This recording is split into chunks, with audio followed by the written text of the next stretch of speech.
Senhor meu Deus, quando eu, maravilhado, fico a pensar nas obras de tuas mãos,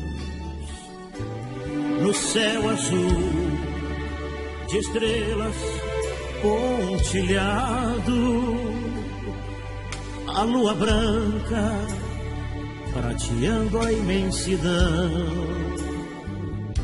Então minha alma canta a ti, Senhor, grandioso és tu, grandioso és tu, grandioso és tu. Então minha alma canta a ti, Senhor, grandioso és tu, grandioso és tu.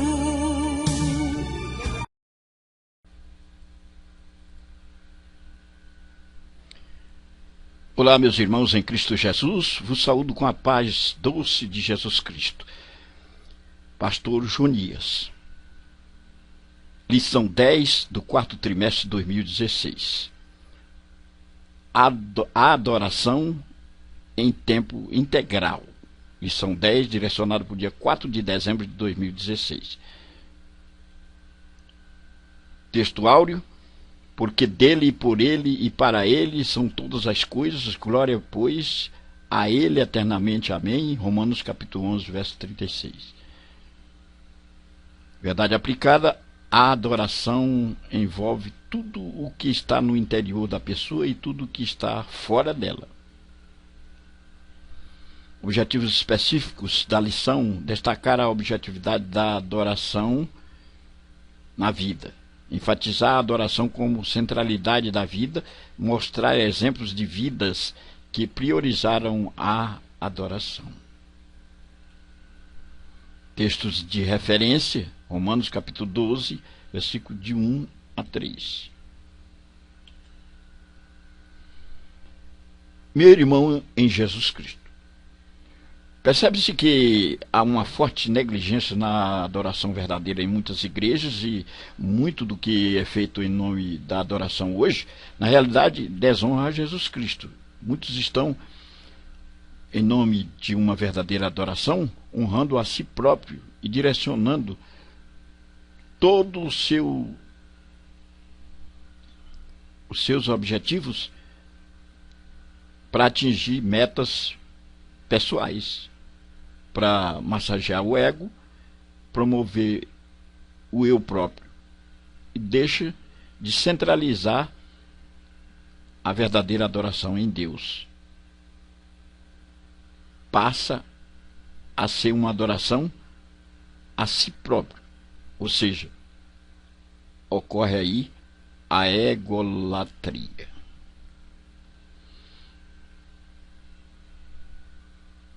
Nós vamos ver nesta lição o conceito de adoração de Paulo, no capítulo 12 de Romanos, versículos de 1 a 2.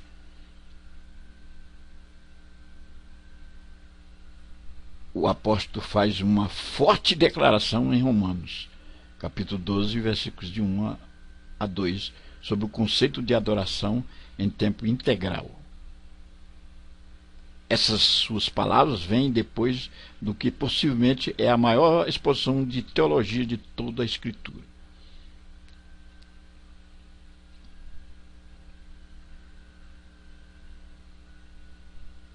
Vamos ver nesse ponto os subpontos 1, 2 e 3. Adoração como um novo estilo de vida, adoração através de nosso relacionamento exterior e adoração através de nosso comportamento pessoal. Adoração como um novo estilo de vida. A adoração é para a vida cristã o que a mola mestra é para um relógio, o que o motor é para um carro. A adoração é o núcleo, o elemento essencial. A adoração não pode ser isolada ou relegada a um único lugar, tempo ou segmento de nossa vida. A mola propulsora do relógio, sem ela nada funciona. A mola mestra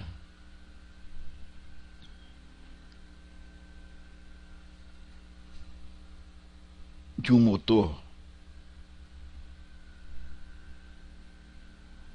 que faz o motor funcionar. A mola mestra, como um motor que faz o carro funcionar. A adoração é o centro, é o núcleo, é o elemento essencial. Ela não pode ser temporã, não pode ser relegada a um único lugar, a um segmento.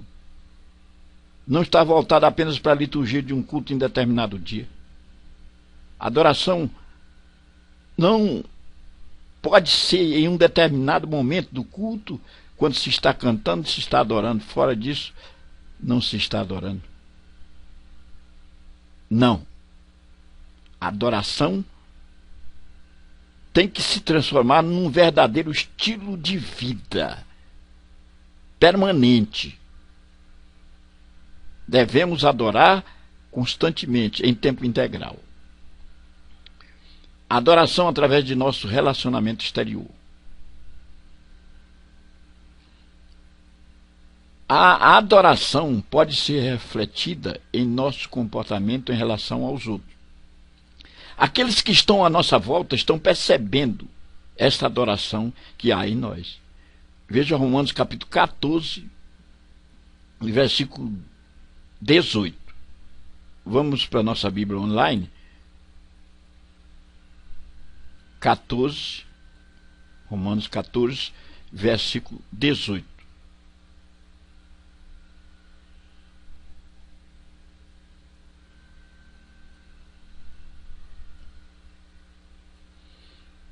Porque quem nisto serve a Cristo, agradável é a Deus e aceito aos homens.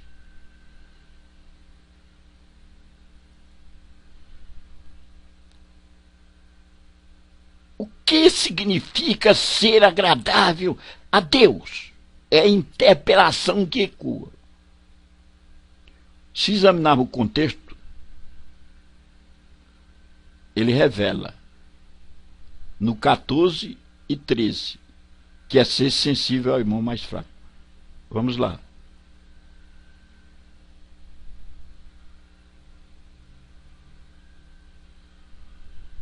(14, 13) Assim que não nos julguemos mais uns aos outros, antes seja o vosso propósito não pôr tropeço o escândalo ao irmão.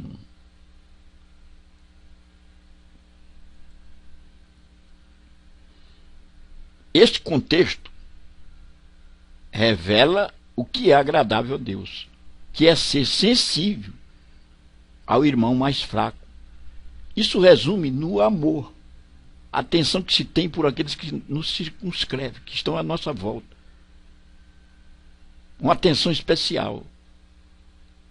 Isso significa ser agradável a Deus. A adoração através de nosso relacionamento exterior. Quer dizer, aqueles que estão à nossa volta, por onde nós vamos passando, aqueles que ladeiam a estrada da nossa trajetória, merece uma atenção especial. E nós revelamos um comportamento aceitável, agradável a Deus, quando assim procedemos, porque Deus, ele não faz acepção de pessoa e está voltado para os necessitados, os carentes.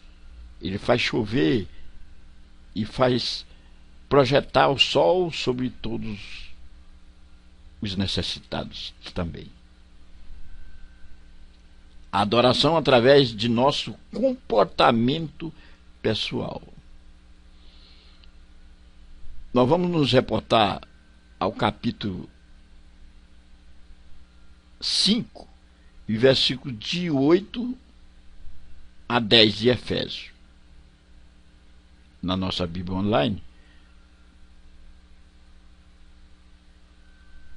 Efésios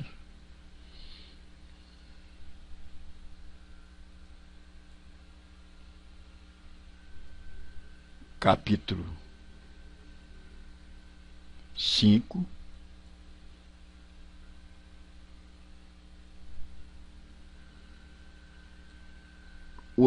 a 10. Porque noutro tempo erais trevas, mas agora sois luz no Senhor. Andai com filhos da luz.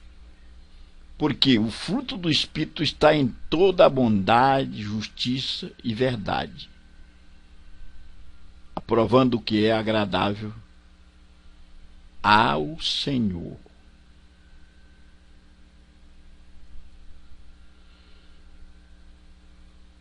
Vamos contextualizar os versículos. Agradável é um vocábulo que vem do grego, significando aceitável. Refere-se à bondade, justiça e verdade. Deus, ele é bondade, justiça e verdade, dizendo claramente que fazer o bem é um ato aceitável de adoração a Deus. Quando nós exercitamos essas virtudes, que são verdadeiros atributos de Deus, bondade, justiça, verdade, nós estamos agradando a Deus. Então o ato de fazer o bem culmina na verdadeira adoração, adoração que agrada a Deus, adoração aceitável. Se não desenvolvermos estas virtudes inerentes àqueles que são filhos de Deus, bondade, justiça, verdade, não agradaremos ao Senhor. Nosso louvor, nossa adoração não será recebido. O comentarista quer nos fazer entender que para nós adorarmos a Deus e agradá-lo, precisamos exercitar estes pré-requisitos indispensáveis: bondade, justiça e verdade. Aleluia. Porque aí isso é aceitável. Deus é bondade, Deus é justiça, Deus é verdade. Esta adoração é aceitável.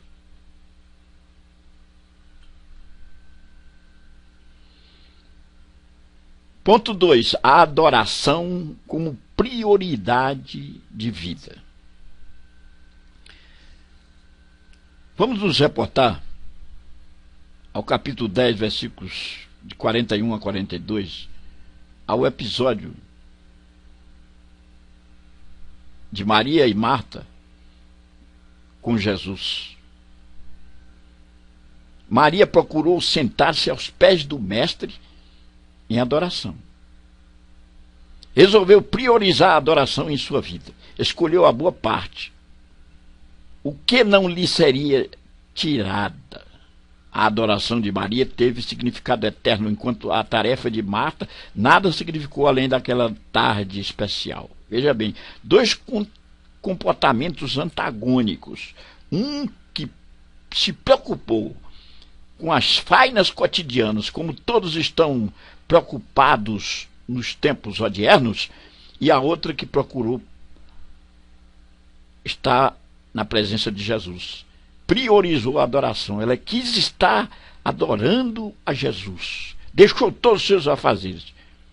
Enquanto que Marta se preocupou em fazer algo, desenvolver algo, essas tarefas, essas fainas cotidianas, labores, que nos preocupam e que nos remetem ao sectarismo, às vezes, e desprezamos a adoração. Nós vamos ver aqui nessa parte 2 da lição o exemplo do culto de Abel, o exemplo da adoração de Enoque, o exemplo de adoração de Noé, o exemplo do culto de Abel.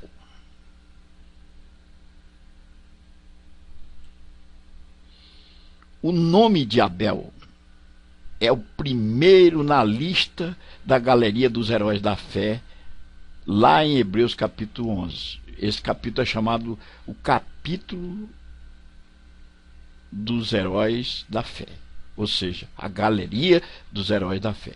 Ele era um verdadeiro adorador nos moldes da vontade de Deus. Causou inveja no seu próprio irmão, Caim, que o matou. Mas ele soube adorar a Deus. Era um verdadeiro adorador. Ele deixou um legado na Bíblia Sagrada. Nessa lista, ele é o primeiro a aparecer. É o primeiro nome, Abel. O exemplo da adoração de Enoque. O nome Enoque é dedicado ao disciplinado. Tem esse sentido. Ele é o segundo nome na lista de Hebreus capítulo 11. Ele nos deixa um legado de exemplo de andar com Deus.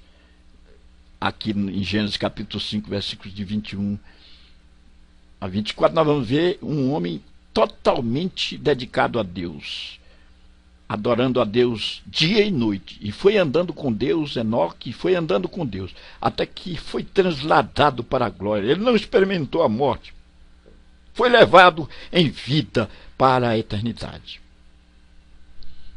É um exemplo de adoração. O exemplo de adoração de Noé. Veja bem que o comentarista utilizou dos nomes perfilados em primeiro, segundo e terceiro lugar. Porque aqui o terceiro citado na lista de Hebreus capítulo 11 é Noé.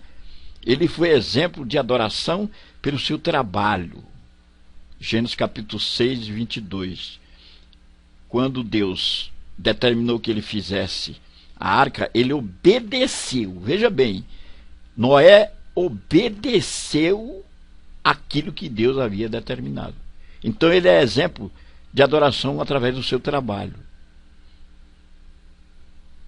Nós adoramos a Deus não só quando estamos tocando um instrumento, quando estamos tocando na banda, quando estamos cantando. Não.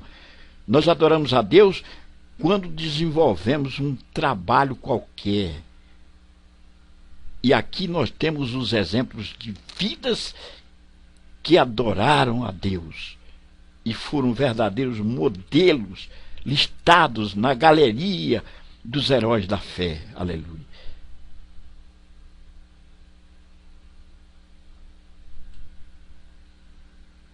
Terceira parte, a centralidade da adoração na Bíblia. Desde o início, Gênesis, que a palavra Gênesis significa início, começo, até a consumação, Apocalipse significa consumação, tem um sentido de consumação, que inclusive o tema é a consumação dos séculos. A consumação do conflito dos séculos. A doutrina da adoração está entrelaçada na urdidura e na trama do texto bíblico.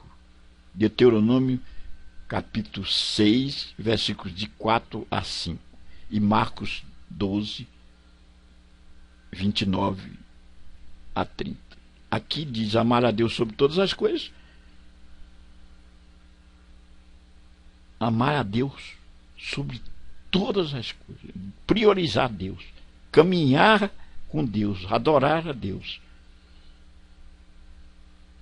Tudo gira em torno de uma adoração a Deus. Agora, o que o autor quer dizer com isso? A adoração está entrelaçada na urdidura e na trama do texto bíblico. Vou explicar porque muitos poderão ter dificuldade de entender essa questão de urdidura e de trama do texto bíblico. Então vamos lá. A origem do termo está em tecer. Aqui é uma realidade pertinente à tecelagem e do grego e tem um sentido lógico natural da atividade de tecer, da ação e do movimento exercitado pelo tecelão. Os fios assim pendentes são chamados de urdidura, e a ação de entremear os fios horizontais que estão na mão do artesão, do tecelão, chama-se trama. Essa junção, dessa união de urdidura e de trama, nasce o tecido, muito utilizado no mundo todo, né? Quem não conhece uma peça de tecido? Tipo de tecido criado depende do tipo de trama que o artesão faz. Se ele toma 3 fios e pula um, vai obter outro. E assim também constrói o colorido e o estampado. Agora podemos analisar a relação tecer-texto, a realidade ou a experiência disposta diante do escritor de um texto denominamos de urdidura, e a forma como ele atua em relação a essa realidade ou experiência chamamos de trama. Então, a união entre urdidura e trama compõe-se o texto. Como se faz o tecido nessa linguagem peculiar, o autor usa essa figura para embelezar aqui o texto. Em regra geral, o fio de urdidura é mais fino do que o fio de trama. Então, meus caríssimos irmãos, o autor ou comentarista dessa lição, por certo conhecedor de linguística, usa aqui uma figura que dá um toque de requinte e embelezamento, usando essa realidade peculiar ao segmento de tecelagem. No tecido, urdidura e trama, esses dois vocábulos chamativos, peculiares à ação de tecer,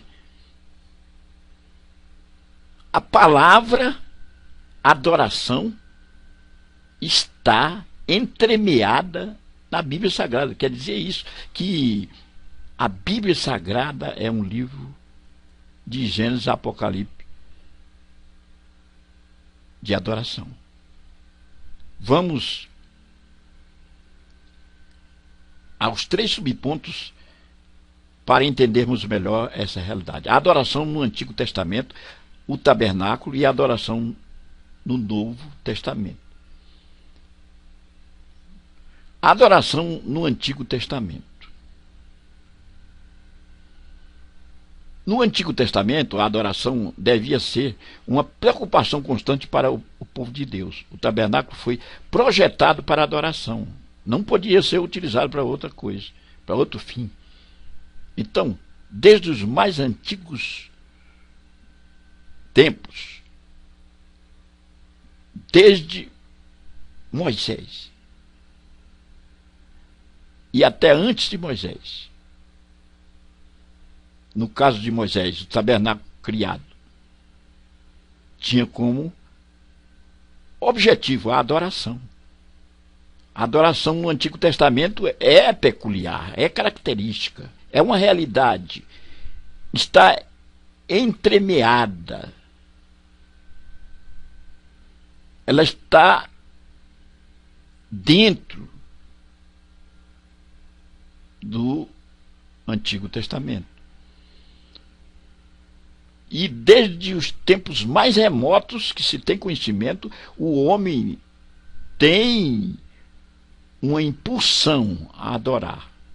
Agora, uns faz erradamente, mas a impulsão está em cada pessoa. E a adoração já existia desde os tempos mais remotos. O tabernáculo.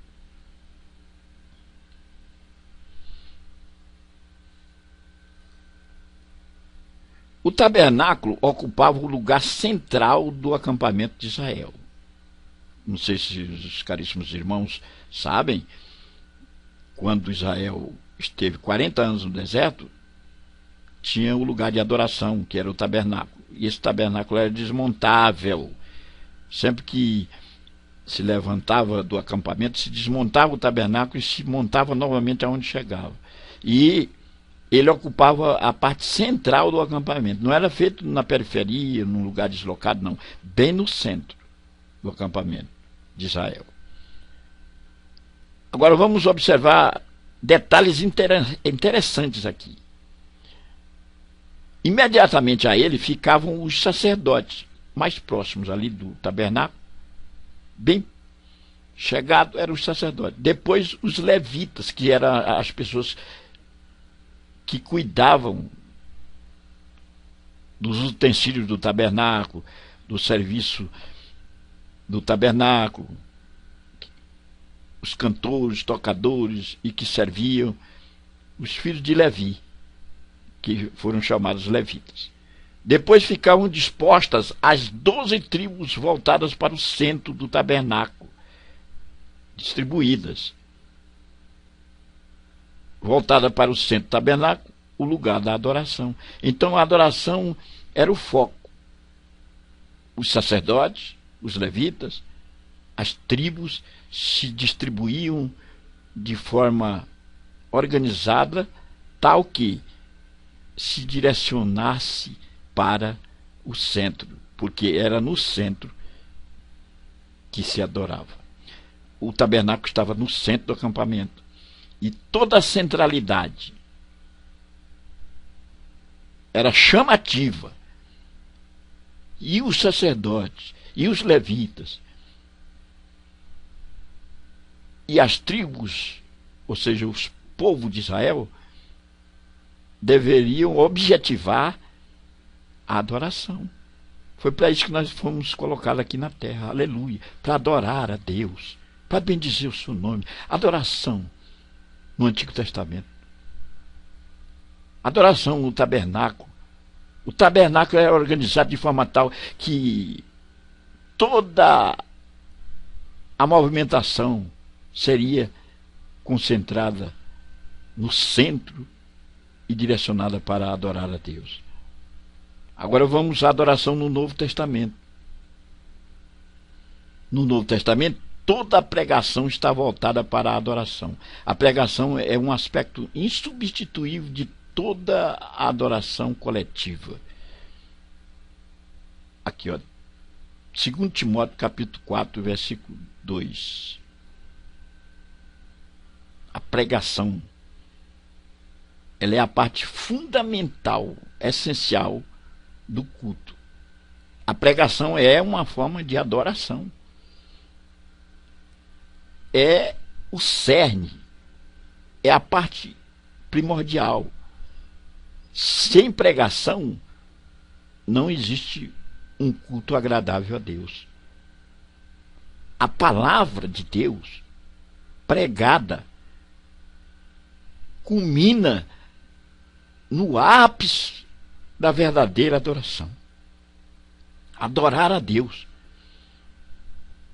Pregar. Nós podemos fazer evangelismo. O evangelismo também é uma forma de adorar, de adoração. A palavra pregada deve ser priorizada. Aqui, Paulo exorta Timóteo a pregar em tempo, fora de tempo. Vamos nos reportar até este texto bíblico de Timóteo, capítulo 4,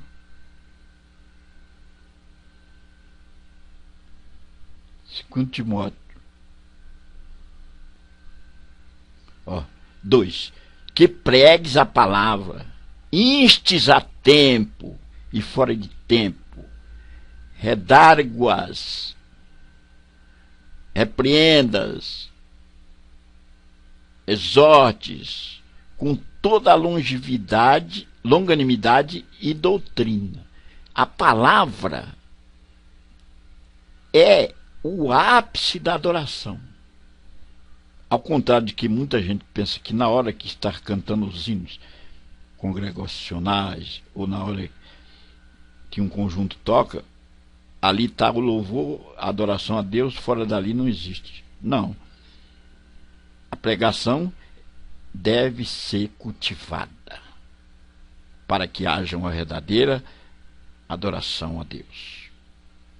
Meu internauta, a adoração precisa ser compreendida como a somatória de tudo que fazemos. Nossas atitudes devem ser transformadas em atos de adoração a Deus. É necessário que compreendamos que nossa adoração é de tempo integral. Você nasceu para ser um adorador. Então não é num determinado momento do culto, não é quando se canta os hinos congregacionais, não é quando colhemos a oferta, não. É a todo momento. Em qualquer momento desse nós estamos adorando. Não é só quando estamos nas liturgias dos cultos, quando estamos lá na igreja, não. Em qualquer lugar, no nosso trabalho, na nossa casa, no nosso caminho para o trabalho, nos nossos afazeres, em qualquer momento, quando estamos andando na estrada, nós estaremos adorando a Deus. É em tempo integral, a qualquer momento. Que Deus nos abençoe. O que o apóstolo Paulo fez em Romanos capítulo 12, versículo de 1 a 2? Uma forte declaração sobre o conceito de adoração em tempo integral. Qualquer momento. Não é só quando estamos num determinado lugar. Segunda lição, o que é o evangelismo? Eu falei, uma forma de adoração aceitável. Quando Deus mandou fazer a arca, o que Noé fez? Ele obedeceu. Nós lemos o texto. No que a doutrina da adoração está centralizada? Na urdidura e na trama do texto bíblico. Está entremeada. Eu expliquei bem essa questão. De acordo com a lição, o que é a pregação? É um aspecto insubstituível de toda a adoração coletiva, está vendo? É uma parte insubstituível, um aspecto da adoração. 2 Timóteo capítulo 4, verso 2. Até uma próxima oportunidade.